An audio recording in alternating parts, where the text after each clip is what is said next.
Hey, welcome to Release Your Phoenix.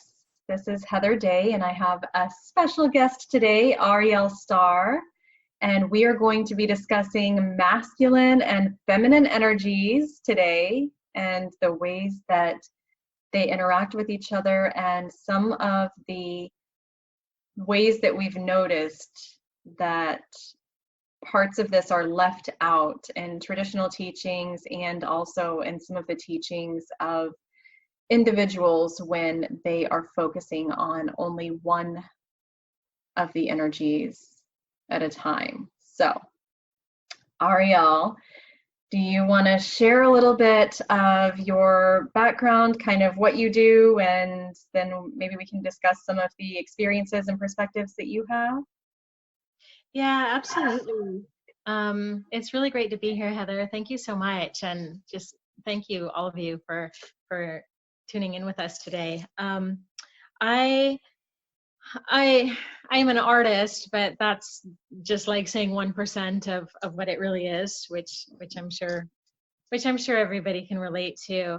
I've been on a healing journey, healing path, pretty much my whole life, and I've had a lot of just a lot of experiences with the dynamic of masculine, feminine energies, relationships, issues around sexuality, just different things that have been just part of my soul journey in this lifetime, really my whole life. So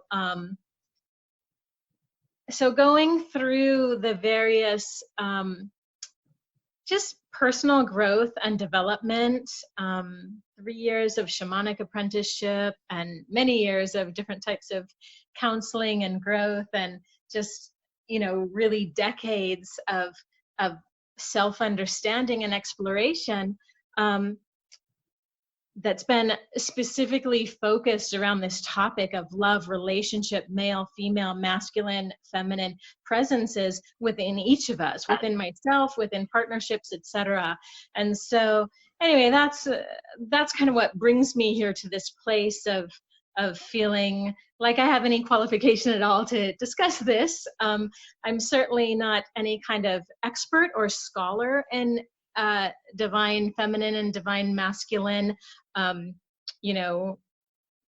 theories or philosophies or understandings. I'm just able to share my own personal experience and my viewpoint from my life's journey, and I'm really happy to do that. Thank you. I think that's perfect, because that's what my podcast is all about, is sharing from the perspectives that I've had, that I've gained from my embodied experiences. And, I always tell people who ask about this work, have you done schooling? Have you gone through? Life is the school for this shit. This is what life is, the school for this. If you haven't embodied it, if you haven't experienced it, I actually don't want to talk to you, So that just sounds perfect. So I guess, why don't you go ahead and discuss a little bit about what your understandings are currently on how the masculine and feminine energies work in themselves and how they kind of interact. Yeah, okay. The first thing that I want to clarify is that for me, when I'm discussing this, which I think people understand and relate to in this day and age, is that I'm not really specifically talking about like men and women, more of these kind of masculine, feminine energies that are in all of us, and right, to different degrees for sure. And it is common that men have more of the masculine, but that's not absolutely a truth by any means. So we all know there are many men who have a huge, incredible feminine energy and presence around them, many women who have plenty of masculine energy, tons of people walking the planet right now who don't give a heck about masculine, feminine identity within themselves or with anybody. People can be completely balanced, completely on one end, on the other end, and it's all just this beautiful opportunity for each soul to have their own free will and their own experience around these different energetic dynamics. So anyway, just that caveat that I'm not specifically speaking about men or women. What I can one of the main points that I think is interesting to bring up currently is that traditionally there's been a lot of focus on the qualities of the feminine that are more the receivers and more passive and gentle and nurturing, and the masculine being more like the active force and the, you know, kind of the active penetrating force. And both of those things are true, but both of those things, in my personal experience, please don't get the impression that I'm saying this is what's true and this isn't. This is just my own interpretation of these concepts, is that the feminine energy, it receives, and then it takes what it receives and it alchemizes, and then it really, you know, just expands and grows and emanates so much energy that to call the feminine, you know, just a receiving or a passive energy, you know, that's like 10% of the feminine. So that is true, but I feel that some of those teachings around that, for me personally, just feel a little bit outdated. I think, you know, most people here can agree that there are many, many women walking this earth who are absolute powerhouse forces of nature, and that's not necessarily saying that's their masculine qualities being, you know, strong and successful.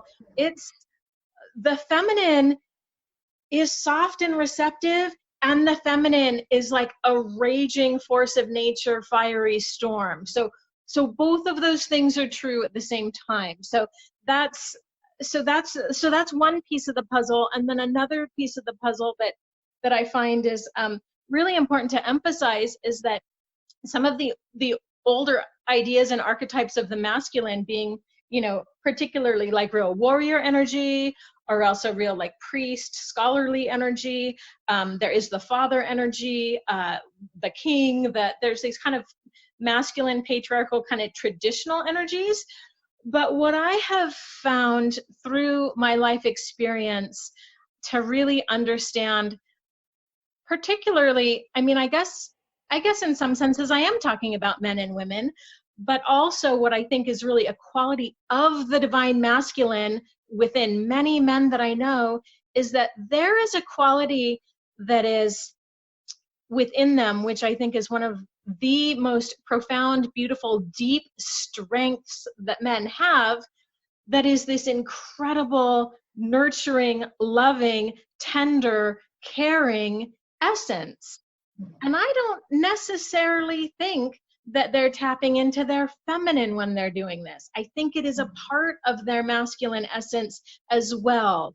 You know, examples of this are definitely when you see, you know, a father like really lovingly with his children. I mean, there's, you know, there's a quality of the masculine that comes out there that is tender and loving and protective and affectionate and nurturing and playful. And he's not being a mother. Like, that is part of the divine father energy. And it's certainly not required for a man to have children to embody this energy. I have seen men beautifully tending to their partners and their relationships, to their dogs, you know, to their businesses, to their homes, and tending with this unbelievable force of nurturing as well. And so I guess those 2 points are the things that I'd like to kind of, you know, initially bring into the conversation, that, you know, that, yeah, that's what I'd like to start with. Yeah, no, I think that's a great place to start.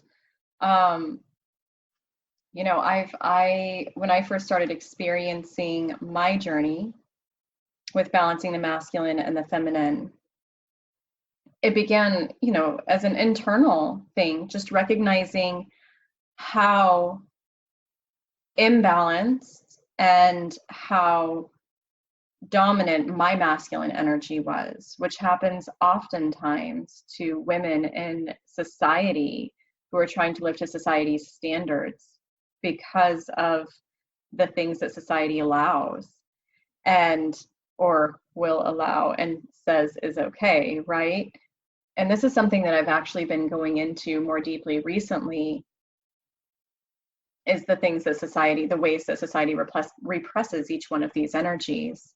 But, you know, in my journey, as I moved through my personal journey, of course, I, as a woman, was guided toward womb healing and these different sacred ceremonies to heal and release and embrace and balance the feminine energies that are dominant within me. And I've had amazing, deep conversations with people about, you know, the energies that they possess as either bisexual or homosexual men or women who have these dominant energies that exist within them. And sometimes they're quite balanced, like you were saying, but it still has this interplay of the masculine and feminine. And it was so interesting for me to watch that we always attract the polarization of whatever we are. And so it's always a perfect match. And as I've been exploring this further, the first realizations that I started to have was regarding my wild woman and the ways in which society represses feminine energy. And, you know, by societal's in general standards, particularly here in America and some other countries, and by religious standards and by, you know, lots of traditional standards, that good girl, that white river energy is accepted when it comes to the feminine energy, that nurturing mother who is quiet and demure and playful and always happy with a smile on her face, taking care of her family. And this is the ideal that women have tried to live up to for generations. And it's honestly, there's an entire portion of the feminine energy there that is just being completely repressed. And that is the portion, in my opinion, that, I mean, don't get me wrong, that good girl has got some power, because that good girl is what keeps that wild woman pressed down. She also is the one who has the fears and things like that that hold that wild woman down. But once you release that wild woman inside, you get that primal energy, that raw connection to universe. And that is where we become powerful creators. That is where we are sensuous and playful in such a different way. And this is where you see the magic of the feminine, is in that balanced expression of the red river, right? Or the wild woman.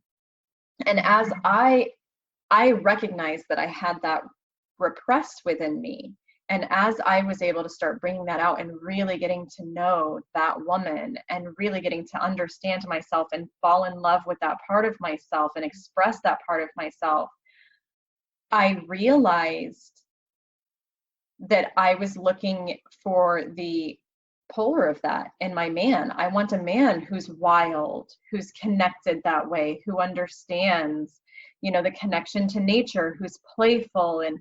And I realized that that is part of the masculine energy that actually oftentimes gets repressed as well when they are working to, you know, succeed by societal standards. And so not only do we have the repression of the emotions of the masculine, but we also take their natural drive and desire to provide and to create this space.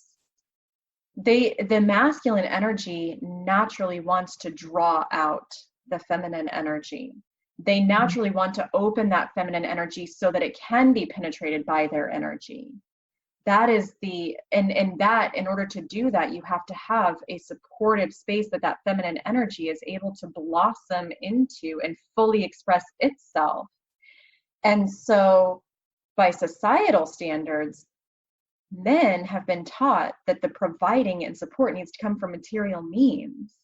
And yet, when you start doing this work, you realize none of it comes from out there.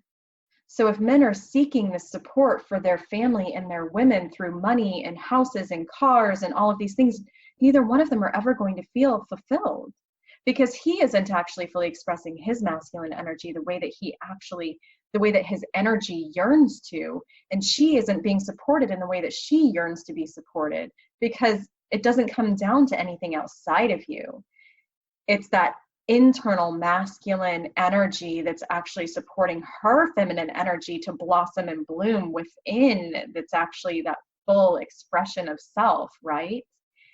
And the other thing that I realized as I was kind of coming to this is that, you know, as part of the yin and yang, when you've got that masculine energy and that little bit of feminine in there, that masculine energy, in order to be fully expressing itself, must work with that feminine energy within, in whatever balance they have, in order to create space for that feminine energy, to create space for that creativity, for that playfulness, for all of these things from the feminine energy, and not just, you know, obviously all of his balanced energies as well that come through in the beautiful masculine energies, but he's got to bring that out of himself and support that in himself. And the woman, or the feminine energy, myself, you know, we have to learn to take that little bit of masculine energy, and we're not just these rivers that flow. And yes, rivers flow and they're powerful and they create canyons and they're incredible. But when we add this masculine energy as well, of holding space for ourselves, honoring ourselves, protecting ourselves, and guarding ourselves, not in a way that cuts people off, but just honoring ourselves as the goddesses that we are, then that allows the masculine energy to come and support and do all of these beautiful things within us. And we feel then whole and happy and joyous and abundant within ourselves. And then we can call in that perfect yin and yang match, where we can be that full, incredible experience for each other, where the masculine is fully embracing that feminine and the feminine is fully receiving the masculine. But we have all of these interplays of these energies within us as well, and there's this give and take and this beautiful dance that can be created with it. And like you said, like it's such a complex thing to just simplify it to masculine energy is the leading energy. The men lead and they penetrate. And well, first of all, you're assuming that these men have balanced masculine energies to begin with, that all of these men are on these incredible healing journeys to begin with, because let me tell you, when they're not, they misinterpret that terribly. You know, it's all so energetic. So, and then it's the same with the women. We're not just these receiving vessels, like you're saying. We're not just there to be receptacles. We're there to alchemize and transform. So yeah, I definitely would agree. And I think you were saying, I know that I think you said when we had spoken before as well, I've seen so much come up very recently, just because of where we are cosmically in the timeline, with Mercury had just gone into retrograde, with this, we just had a new moon, and we've got the Lionsgate portal opening, we had all these eclipses, and there has been a lot happening with relationships. And so that's part of the reason why I think you and I both have been called to this masculine feminine energy conversation, because we've been seeing a lot of the ways that interacts. And I know that you were telling me that there's some advice that you've been giving to some of the men that you've been talking to about the ways that they're interacting in their relationship.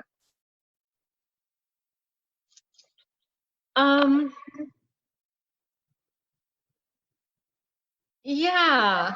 What advice am I giving to men? You had mentioned that the masculine energy is there to actually hold that space.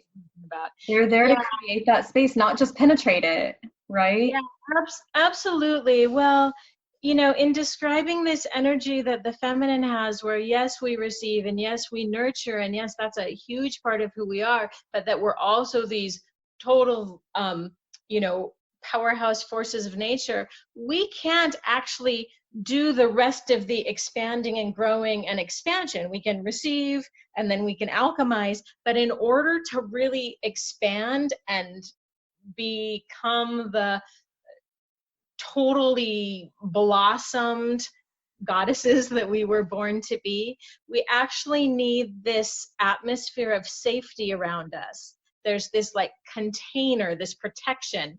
And that is this energy that the masculine brings around us. And so I love your image of the yin yang, right? So when, us as women, if, we can get that little portion of the masculine, or whatever portion of the masculine we have within us, and that we can really cultivate that to be our boundaries and our safe space. But a different thing happens in relationship, regardless of genders relating, but in the relationship where there is a feminine force present, when there is a masculine force present that's really healthy and holding this totally supportive space so that the feminine force can absolutely blossom, that is when just epic creativity happens. I mean, universes can be created out of this, incredible power and force of nature that is within the feminine, like creative fire within all of us. And so, I love to remind anybody, but I definitely love to remind the men that there is something about when they can provide this real, if they're coming into a relationship, with a woman or with whoever, and the masculine essence wants to have a really healthy relationship, nurturing that feminine essence in the partner, creating a space where there's this incredible like safety and protection and this container that just allows the feminine force to completely relax and open. And when that happens and all of her Shakti can flow and expand, not only does she become super creative and all of her power is activated, but that also blesses and feeds and comes back to the masculine presence or essence in her life as well. And that feeds that essence. And so I like to make this distinction and clarity that, well, I do often say it's great when a man holds a protective space for a woman. Now we're totally getting into man and woman, but to keep in mind, it's not just that the masculine is the servant of the feminine. I don't see it in that way at all. I see it as the masculine is providing this beautiful service and support to the feminine, but it's this circle. She's, creating all this power and energy that flows back out to him and into him and then strengthens him. And then he's stronger in all of his power and all of his, things that he's doing in the world with his heart and his mind and his brilliance and his strength and his power, all of these things. Like the feminine principle is feeding and nurturing him as he's creating this space for her to expand with her power and her nourishment. And so he's doing this nourishing thing, like we were talking about before, like what it's easy to see with men with their children or with their dogs, sometimes with their women if they're really and actually the image just came to me of what it looks like for the energy flow in a tantric connection, where it's coming out of the man up through the root chakra of the woman. It's carried up through her chakras into her crown, and she carries his energy with her. And it's his energy that helps support that. And then it comes out of her crown chakra back down into his crown chakra and through his body. And our souls, the energy that we are, who we are, is created this way with this unique balance of the masculine and the feminine, however it is expressing in this physical body, this avatar that we have, right? Our soul is who we really are, and that is the essence of our energy. And it was made to magnetically attract that polar opposite. And when they come together, they are whole in themselves. And when they come together, they are made to enhance that experience. That is the entire point of this. And we get to experience it with our five senses through these amazing little avatars that we have, which is even more incredible. So absolutely magical. I mean, it's the most, you know, holy, sacred, spiritual, divine, godly thing I think that can happen on this, at least in this portion of the universe where we do have these masculine, feminine dualities and polarities, and you know, the whole version of reproduction that happens here on Earth, which, you know, might be different than in other places in the universe, but the way we have it here, so we have this co-creation and harmonizing between these two principles to create, you know, to create sacred, God, holy energy and magic and, you know, life, or many other things. We can create life with this beautiful, you know, essence that is created, or, you know, we can create really anything with it. yeah, we can create whatever we put our energy towards, we get to create with it, right? And Exactly. that goes for beauty and destruction. So, I mean, we can do whatever we want with it. And, you know, I also thought it was interesting when you mentioned, you know, the masculine. It's not just that it's serving the feminine by creating the space. You know, this is the masculine expressing itself in its most full and authentic form. This is what any man will tell you. Or any masculine energy will tell you, this is what I'm called to. I'm called to protect, to provide. That is why I am here. You know, that is what makes this energy feel fully, authentically expressed. And the feminine energy, I've seen a lot of women who have misunderstood the idea of being receptive to the masculine energy as being somehow submissive to the masculine energy, and it's not at all. This is all from completely equal space as far as energetically goes. There is no one that is dominant and submissive. It's more like, yes, a strong leader. There is a strong leading, but you know what? The woman is a strong leader in her own way. And there's this give and this take between the two energies, where at one point he's kind of leading by holding the space so that she can blossom, and then she's leading because she's creating this amazing, alchemizing all of these things back to him, you know, and she's creating her own things. So there is no, you know, yes, the feminine form is receptive, but it's not submissive, and the masculine form being dominant in some way, you know. And even sexually, there's this give and take, and when that wild woman is free, there is this give and this take, even sexually. So there is no just, you know, missionary. Like, that ain't gonna happen, you know. So Exactly. yeah, I think it's I don't, just these energies have been something that I've been really, really thinking about so much for a while now. So I'm so glad that we were able to jump into this and really explore some of this. So Yeah, I think our next talk should be on sacred sexuality. That would be a really fun conversation to have too. that is exactly where I wanted to go next week, because I felt like this led so naturally into that. So that's exactly, yes, absolutely. Yeah, perfect. Yes. We'll get together and we'll have to plan that and see what we come up with. I always, you know, every week I just kind of do what comes to me, like, as the next sort of thing, because there's always something coming up energetically, intuitively, that's guiding me, you know, different people struggling, coming up, you know, it always happens in cycles, you know. Just the week before last week, I was having a lot of realizations around, you know, some of these dark wounds, some of these deep emotional wounds that we may wake up, but oftentimes we're not addressing those. And then this time we had all of these things come up around the masculine, feminine energy, and now it seems to be leading beautifully to that sacred sexual energy. So I'm really excited to Yeah, that's where it's headed. That's the plan. Yeah, awesome. Great. Oh, wonderful. Well, thank you so much, Arielle. I really appreciate it.